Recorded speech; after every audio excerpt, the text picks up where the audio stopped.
Welcome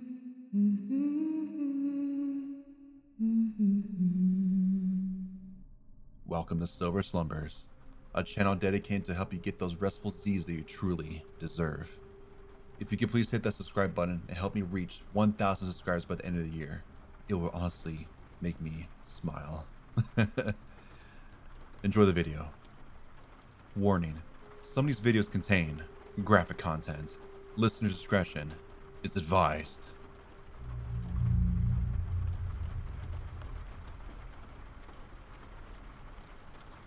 After high school many years ago, I was in a bad place. My guardian had kicked me out after graduation. She didn't help me find any place to stay, so I lived in a car for a couple months. I met some heavy metal dudes at work one day. I had seen them around town, and all my other friends knew who they were. Everyone loved them. We became friends over a couple months, and they offered me to come live with them. I agreed. Looking back now, I wish I just stayed in that car. My two main roommates were brothers, named Andrew and Seth. They were in a band. They also believe in a cult and anything other than that sort.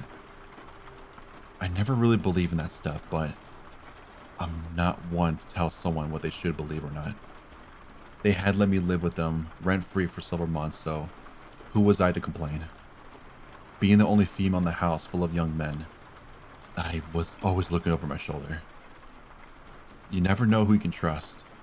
Turns out, I was right to worry. Over time, their friends started to stay with us for long periods of time, sometimes weeks.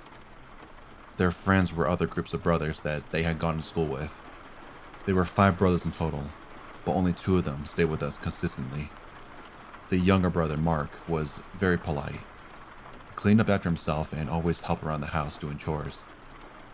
The other brother, Adam, had a laundry list of mental problems. He had apparently done some bad drugs back in the day, and it had developed into some kind of psychosis of a religious sort. He had done some time in prison for assaulting a woman with a Bible. He would often look you in the eyes and tell you that he can just see you and how you die. One time he told me that I was possessed by a demon and that I need my soul to be cleansed. Everyone in the house knew he had problems, but he was their friend. They helped him through hard times and gave him a place to stay. Otherwise, he would just be on the streets. I was always on guard around him after the things he told me. No one else seemed to be concerned as I was. They should have been. One day, I was sleeping and my phone rang. It was my boss. He asked if I could come to work an hour early, and it was only 12 in the afternoon. I was broke and had nothing else better to do, so I said yeah. I got up and began getting ready to leave. I walked out of the living room to see Mark and Andrew sitting by the couch, while Adam sat on the floor by the TV. He was watching scripture videos on YouTube, some real end of the day shit. That was fairly common, so I went out of my business. I said goodbye and left for work. My shift at work was almost complete when the phone rang. My boss answered, handed the phone to me and said, "For you." I was just a cashier, so I assumed that it was a friend that just couldn't reach me by my phone. I answered the phone and heard a man's voice that I did not recognize. "Hi, this is Detective Williams. Something happened in your apartment today, and we need you to come down to the station to talk about it." I left work immediately. I had assumed that one of the brothers had been arrested for drug dealing or something. I was very wrong. I got to the station and buzzed in. An officer escorted me to a small, cold room with a camera. He gave me a bottle of water and left me by myself for about 30 minutes. My mind was racing thinking about what could possibly have happened. The detective came in and informed me that Adam had stabbed and killed Andrew around 1 p.m. I was in shock. I had just left their house about an hour before it happened. Everything seemed fine there. The detective informed me that there hadn't been a fight, and it seemed to happen out of nowhere. I gave my statement to the police and left with nowhere to go. Still in shock and confused out of my mind. Our apartment was a crime scene, so I went to another friend's house to watch the news report, since the police wouldn't give me information on the case. Over the next couple of days, the information began to be released. Adam hadn't just stabbed Andrew once, not twice, but he had stabbed him over and over and nearly decapitated him. After the murder, he ran down the road holding the murder weapon in his hand. He called 911 and informed them what he had done. I watched the news report in horror. We had known that he was unstable, but this?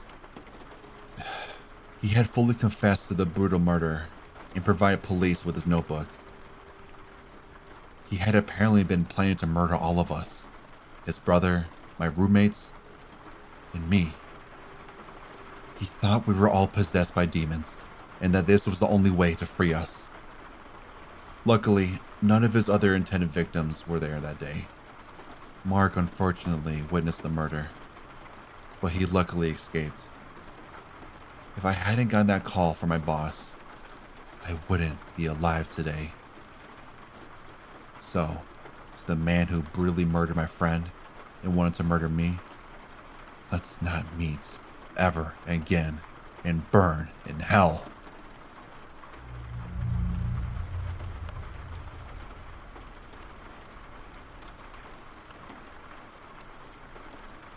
I, female 20, started an OnlyFans account over the summer to support myself for school.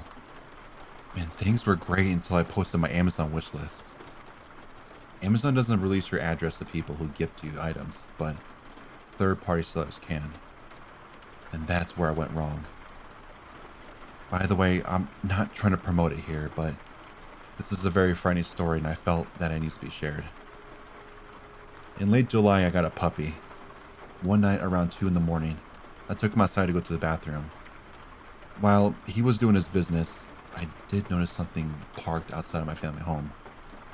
I saw a figure in the car and I could tell that they were looking at me, but I couldn't make out what their face was because it was pitch black outside.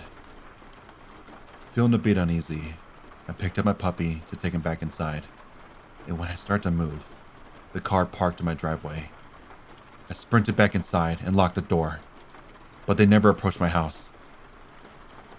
The next morning, I went to check the mail, and there was this envelope addressed with my OnlyFans name with $20 in it, but no note. I was currently still at home with my parents, so they obviously didn't have any idea about my OnlyFans account, so I didn't mention this to them.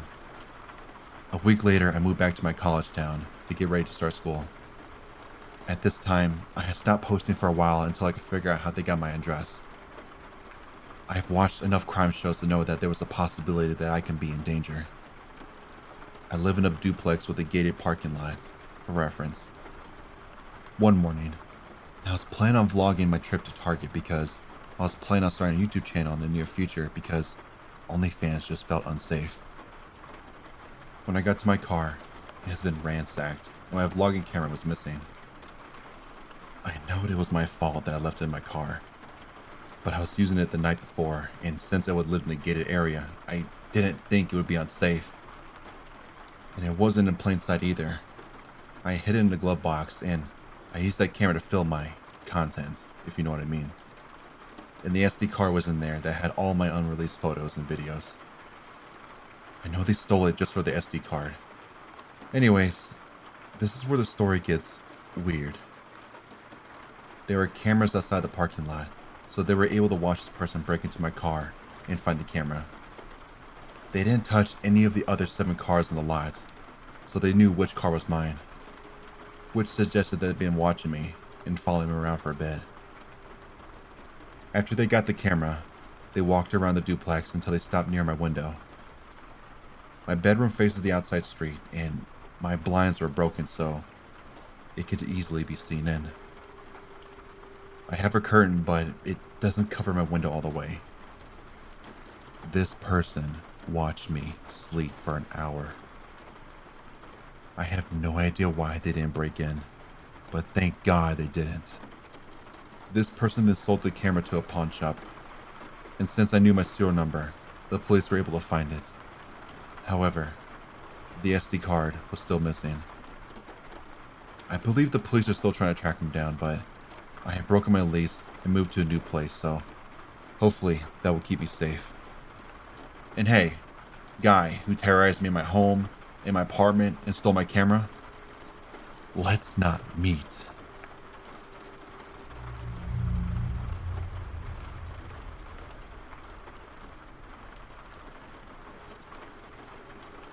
Back in 2021, I used to deliver for Uber Eats on my e-scooter when I need some extra cash in my pockets. I honestly prefer late nights, from 11 to 2 in the morning, and tips were a lot better. I didn't have to worry as many other people think. On this particular night in August at about 1 in the morning, a delivery took me to an apartment complex by the university close to the edge of my city. I loved doing deliveries to this university. There was a nice bike trail to ride for a while after dropping off orders. The customers get their Taco Bell, and I turn around and excited for my little ride. Near the intersection that leads to the university and the trail, there is the weird circular median. It's not a roundabout, and a little strip mall that's on my left. As I'm coasting down to the intersection, a black Dodge Charger quickly turns out in front of me and circles around the median, turning back into the strip mall to park, facing towards a trail on the other side of the road. I immediately noticed 3 things. Number 1, there are no plates, front or back. Number 2, the windows were completely tinted. It was night, but I still could see absolutely nothing. Number 3, and final, his lights were not on. I just got an insanely weird feeling. It didn't have any hallmarks of an undercover cop car, so something was just wrong. I got up to the little intersection, hop onto the sidewalk to press the crosswalk button, and get across quicker, and I see a dude on a bike on the other side of the intersection, obviously staring at the car. The biker dude is also in the front of the beginning of the trail, so I decided to ask him about the car as I crossed the intersection. I've never seen a man that looked so spent. He was skinny and just looked exhausted. He didn't seem like he was on anything, despite how rail thin he was. As I approached the dude on the bike, the person in the car turns the freaking headlights on, illuminating us across the street. I was honestly kind of freaking out at this point and just wanted any kind of context or information.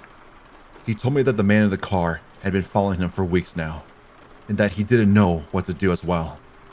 I suggested calling the police and he immediately shot it down. He said he tried and they wouldn't help him. I asked why they didn't, and he implied that the guy in the car was affiliated with the police. I asked him if there was anything I could do to help, and he just told me to just freaking leave. He said there was nothing I could do to help him, and it was best to not get involved myself. His tone was dead serious. No longer in the mood for a trail ride, I take his advice and I just got the frick out. As I begin riding off, the car cuts the headlights back off and turns back across the circular median. This time, coming to stop in the road leading to the apartment complex instead of making a full circle. The bike dude was still just standing there. Neither bike dude nor the guy in the car were there when I made the first approach to make the delivery. It was generally the most freaky and weird thing I've ever seen. I still don't know what to make of it because the car was 100% fucking with the guy. But for weeks, like he said, and for what purpose? I've also been around people in psychosis before, so if he was mentally ill or tweaking, he was doing a damn good job at hiding it. I honestly wish I asked him more questions, but I felt a pit in my stomach from the time I saw the car until it was finally out of my line of sight. I could have also been overblowing it, but I felt like I was being preyed on. Maybe someone else has some insight on this? Let me know.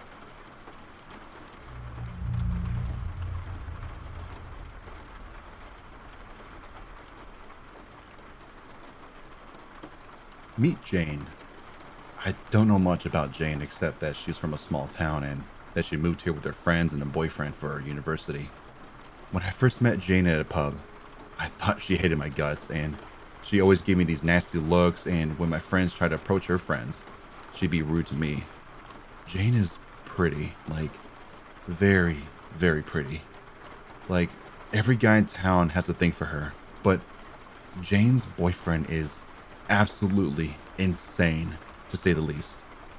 There are regulars at the pub, and I've seen them break up around maybe 3 or 4 times, and the waiter working at the pub, who is a guy in my friend's group, says that he noticed them break up a dozen more, but they always come back together.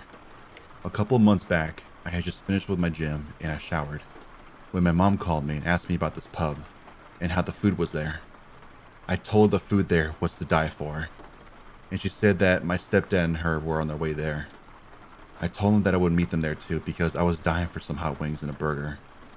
We sat down, and me and my stepdad were just starting to drink beer after beer. And in no time, I had downed maybe 5 pints of beer. I was getting a little bit tipsy, and I just kept pushing through. My dear friend Tina called and asked if I was down for a drink. I told her to come to the pub because I was already there, and she was going to meet my folks. And they planned on leaving soon, so she and I would continue the drinks. That's how it happened. My parents left. Tina and I continued drinking on our own.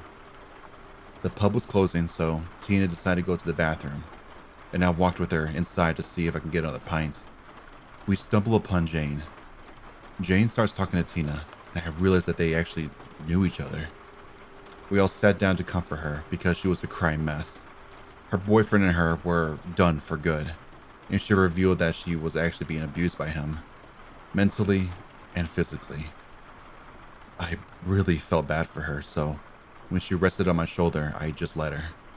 Tomorrow night, I got a DM from her, and she was apologizing for the traumatic dumping. I told her it was no biggie, and that we all just need some venting sometimes.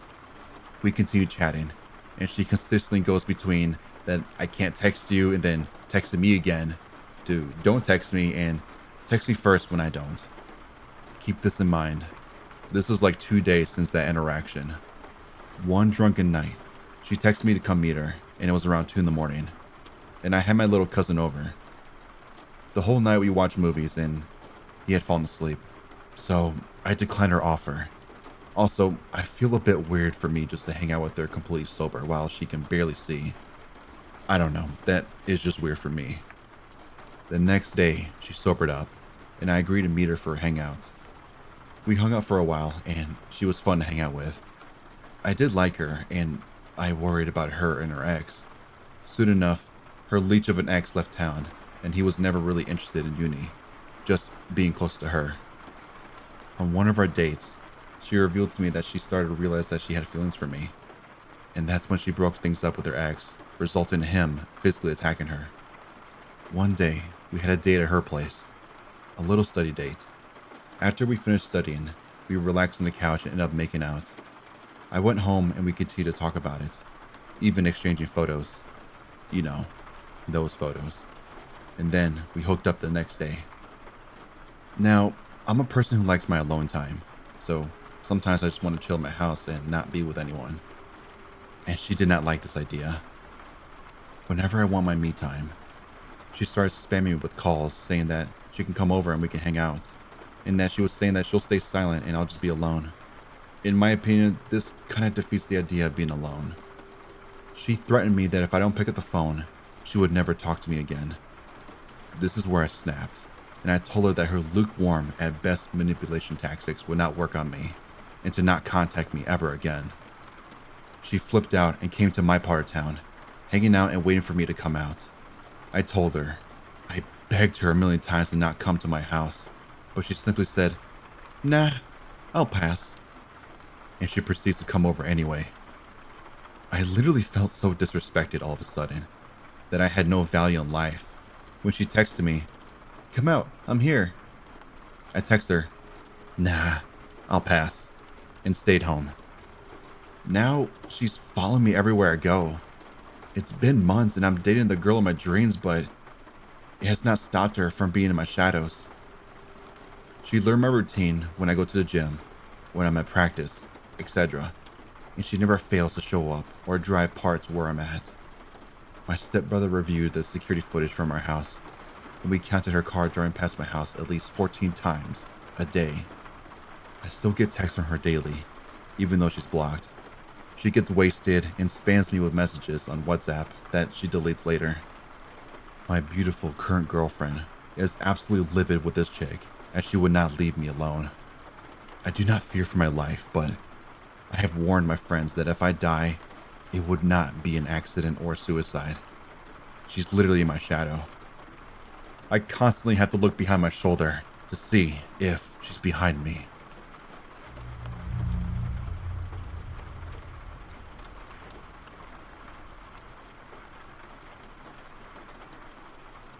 I'm a female who is 26, and this took place maybe I was around 16 years old. My aunt was in town visiting, and we were coming back from a grocery store. We were driving back to my mom's house, which my parents are divorced, and she lived way out in the countryside, like it's a 10-minute drive from anywhere. We pull up in our driveway, and a red car pulls in behind us. My aunt told me to stay in the car, and the man approaches to the driver's side. I can't rightly tell you why he looked like a creep, but he just looked like a creep. Very pasty skin, eyes that were just staring so hard. Just overall weird. He claims that he's lost and is looking for his way to a fitness center in the next part of town. The exact fitness center is about a minute away from the grocery store that we were at, which was super odd, but we gave him directions. He thanked us, but he continued to stare at me. He asked if we know each other, but I said no.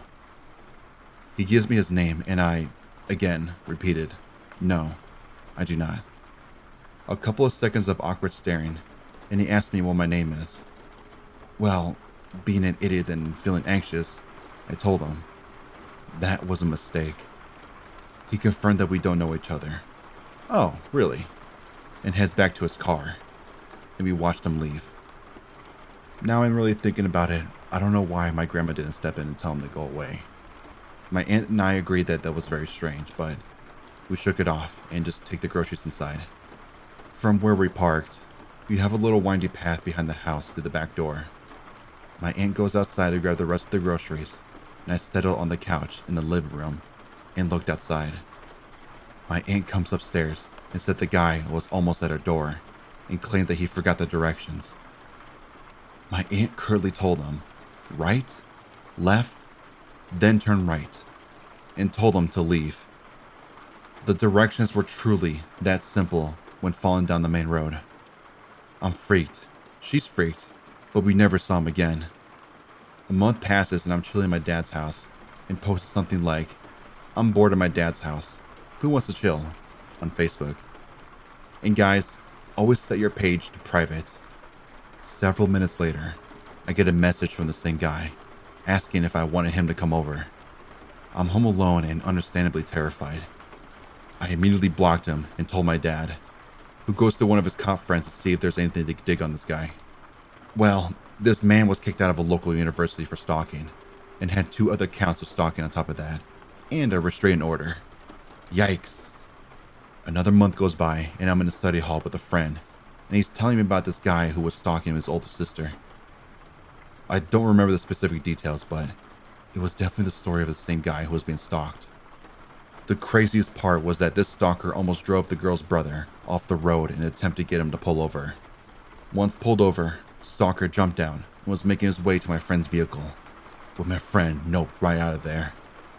I'm sure you guessed it, but the stalker and the creep I ran into were the same exact person. So creepy, pasty stalker dude, let's not meet.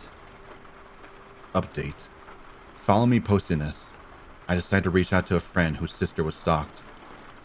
He asked if I heard anything about the last summer, and apparently he got arrested for attempted kidnapping 3 different women within the same hour, failing at all attempts and almost running over the last woman's father, who was there with her at all time. I confirmed it via news article. I'm still pretty floored by it all.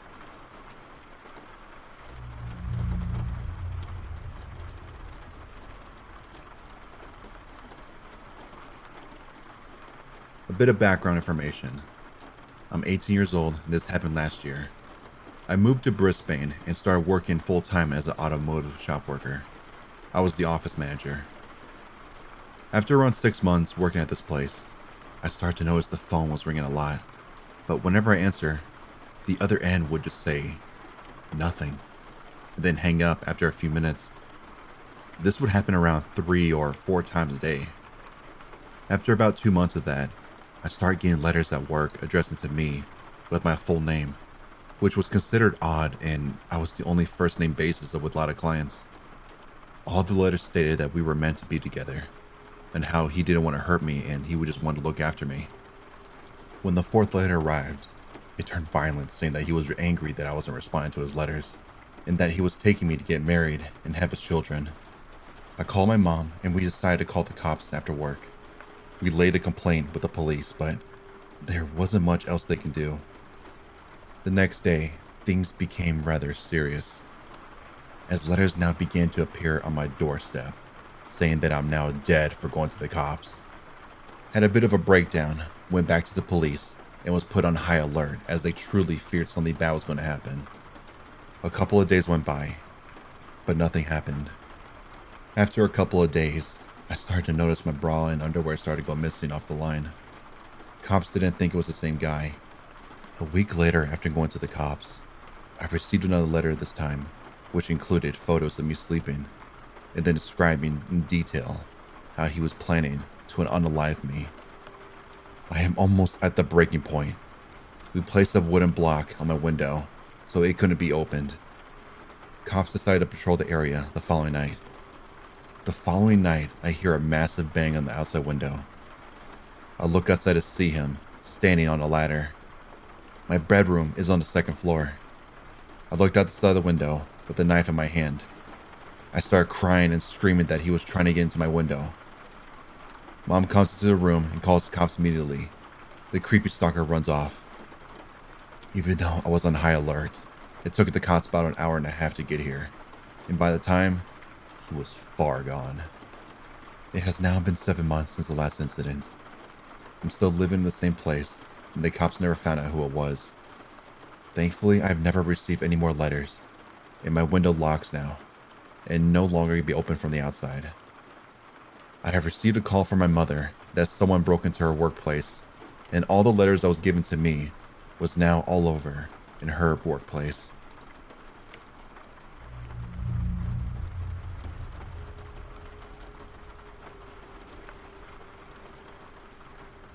Around 3 years ago, I worked in an office as an administrative assistant. All I really did was make coffee, photocopy documents, and answering the phone. I was 20 years old at the time. One day, after 5 months working there, I found a card on my desk after coming back from our lunch break. I opened it obviously, and inside it said, "Dear Sarah, I enjoy working with you. Love from ... It didn't freak me out. I found it kind of sweet that someone had sent me a little card that's saying that they enjoy working with me. When I asked around the office, no one seemed to want to own it up. I brushed it off and saying it wasn't a big deal to me at that point. 4 days later, after coming back from my lunch break again, there was flowers left on my desk, but this time, there was no card. Again, no one owned up to it, and to be honest, it didn't freak me out at all. I didn't really think anything about it. I was more intrigued and wondering who was doing all this stuff for me in the office. I secretly hoped it was the hot guy who worked 3 desks away from me. At this point in my life, I was living between 3 different addresses. One was my mom's house, the other was my grandma's, and the other was my friend's house. That's when I got all fed up with both of them. That would go to my friend's house. I received a card in the mail one day. After 2 weeks after the flower incident, I received a card in the mail. The card was a little creepy this time. Whoever has sent it super glued jelly beans on the outside. A little fun fact is that they were actually my favorite candy. On the inside said, "Eat, Blondie, you're brilliant." This time, this annoyed me a little bit, as they obviously know that they know where I lived. But still, I put it aside and got on with my life, and I didn't think much about it.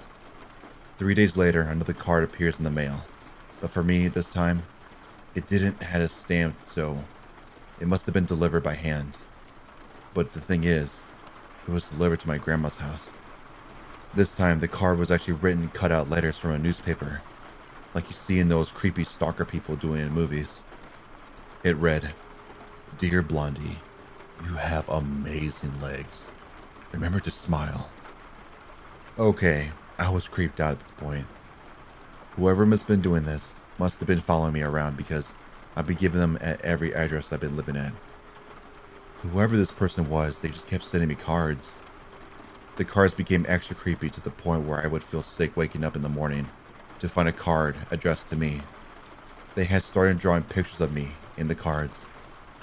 They drew me in situations I had been recently, like they drew a picture of me where I sat on a park bench, or a picture of me where I sat at a bar drinking a glass of wine. They weren't good drawings, but just incredibly creepy. I decided to go to the police as this person was clearly following me and knew where I was and what night who I was with. The police didn't do much as I presented them the 12 cards that I had. But obviously they didn't have any evidence on who this was, and I also have no idea. They just told me that if I receive anything else, then just take it in and they'll log it for me or something. I took all of the cards into work and I cried to my coworkers. I even stuck them all over noticing the board in the office with long letters explaining that I would appreciate if this person, whoever it was, just please stop contacting me. I had meetings with managers and I even opened up with everyone about it. And I was told to take some time off work. I was allowed 2 weeks off. This went on for another 5 weeks where I would receive the cards from this person literally every other day. The messages were becoming more and more creepy or sexual in the cards, and I was becoming increasingly anxious and scared. I was even scared to be on my own at any time. This really affected me. My mom and my grandmother decided to install security cameras on their properties to try to catch this person out. Strangely, after this, my mom and grandma never received anything else from me. I stayed at my friend's house one night, and this person had sent some flowers to deliver to me to the address. The flowers said the usual, "Dear Blondie, blah blah blah blah blah." I managed to catch this person out this time though. As the flowers were from a florist, I frantically called them to ask them who sent the flowers, and that I was being stalked. They couldn't give me that information, unfortunately. The only way they could is if they sent a police officer to come in and ask some questions that would see the records. The police did, and I finally got some answers. The man who has been stalking / obsessed with me from the office was a 63-year-old single man who lived on his own. The police told me, once they arrested him, that his personal computer had hundreds of images of me that he stole from Facebook. He also had a picture of me in his wallet. All that ever happened to this man, the man who stalked me and scared the shit out of me, giving me anxiety, all he ever had was that he lost his job and that he was never, under any circumstances, to ever contact me again. That's all.